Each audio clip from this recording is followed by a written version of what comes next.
I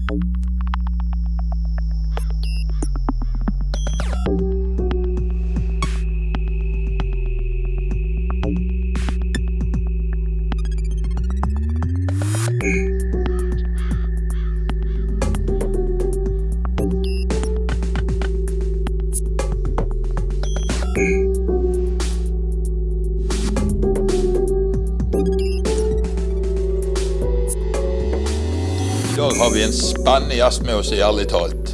Det altså Charlotte, som vi sier i Norge. Charlotte fra Canada. Du kom til Norge i august i høst, og har vært der hele tiden som utvekslingsstudent for Rotary.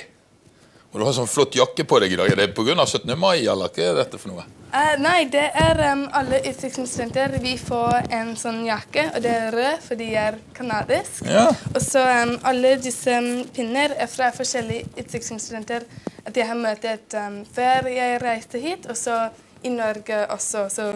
Men jeg har en liten historie. Du har en historie for hver ut av de. Nesten, ja.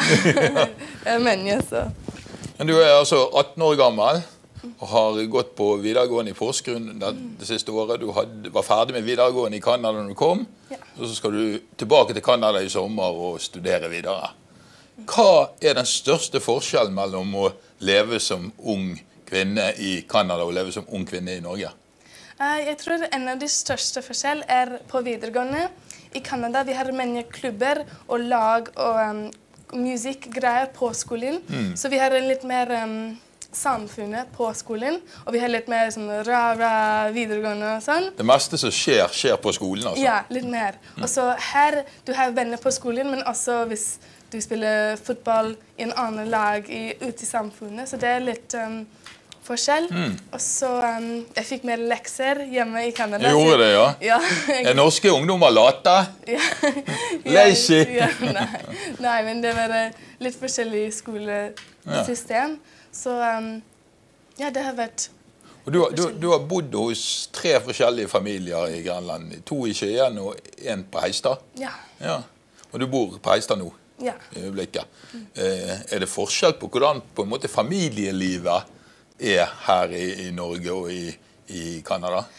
Ja, jeg synes familier her, de går på søndagstur og sånn. Det veldig familieorientert. Jeg synes det er veldig koselig. Og så min familie nå... Du har lært ordet koselig, ja? Det er klassisk norsk ord. Ja, det er koselig. Men min vertsfamilie nå, de driver med en orientering. Så de gjør det som en hele familien. Og jeg synes det er veldig hyggelig. Det er ikke alle som familie. Så det er hver søndag ute i Heistadskogen? Ja. Ja, nettopp. Men du liker det der med at folk er sammen og går på tur om søndagen og sånne ting? Det jeg synes det er veldig hyggelig, ja. Du bor i en liten by i Canada, i Ontario, som heter... Stratford. Ja. Som er, hvor mange innbyggere som bor der? Det er 30 000. 30 000, sånn som Porsgrunn omtrent? Ja, nesten. Men vi har litt mer mellomrom mellom byer, så det føler litt mindre egentlig, for det er ikke noe... Det er ikke sånn som i Grenland at det er grodd sammen byene, sant? Ja, ikke helt sånn. Det er vel sånn som Twin Cities i Minnesota, sant? Ja. Nettopp. Men dette med Canada er jo også veldig mye natur, det er veldig god plass der, det er veldig mange likhetstrekk ellers, ikke det?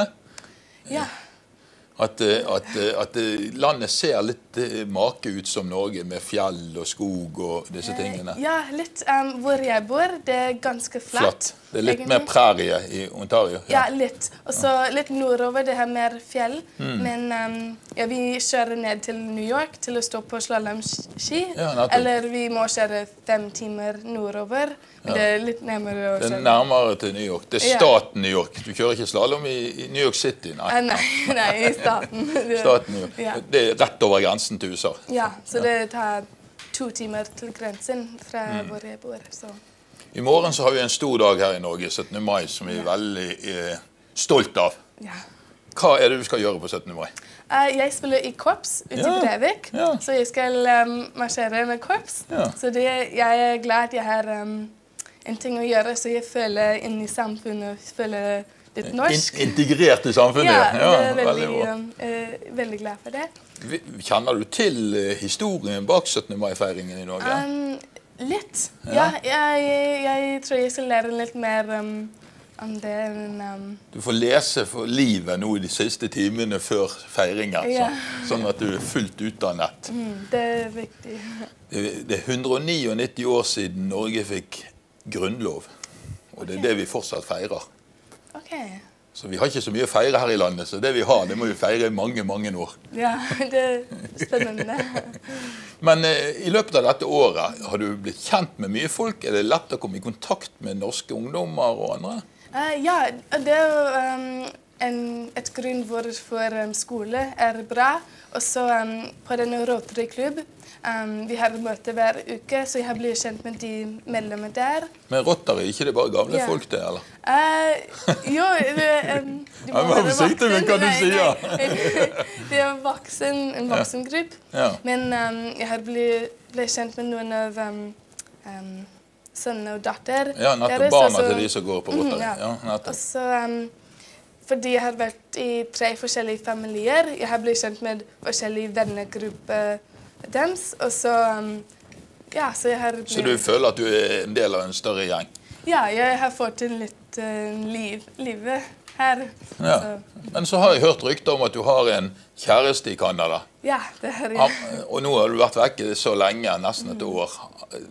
Han må savne deg veldig, da. Ja, du har fått beskjed at du må snart komme tilbake igjen. Nei, det går greit. Det går greit. Han forstår. Det er greit med internett og Skype, så dere har kommunikasjon. Så det føler litt mer naturlig i den måten. Hva var grunnen til at du kom i kontakt med Rotary-miljøet? Jeg har en alder søster. Hun reiste til Belgia 3 år siden. Og så... Det en ungdoms-Rotary-klubb at vi har i Kanada på skolen, og det heter Interact. Og de driver med å gjøre ting ute i samfunnet. Så det hadde en klubb på skolen min, og så det var en Rotary-medlem at kom til skolen, og så snakket om programmet, og så du kunne reise i 1 år, og det hørtes veldig spennende ut. Valgte du selv å komme til Norge, eller var det sånn tilfeldighet? Det var litt begge. Først jeg bestemte å være utvekslingsstudent, og så jeg fikk en list av 44 land, at jeg måtte ta en list fra nummer 1 til 44. Og så jeg var veldig interessert i skandinavisk kultur og naturen, spesielt i Norge. Så men jeg fikk min 15. valg. Jeg var usikkert om... Men du hadde Norge på topp, eller? Ja, det hadde jeg.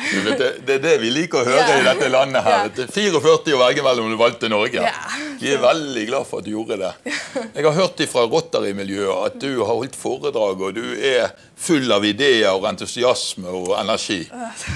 Så hyggelig. Så du har reist rundt og snakket på Rotary-samlinger?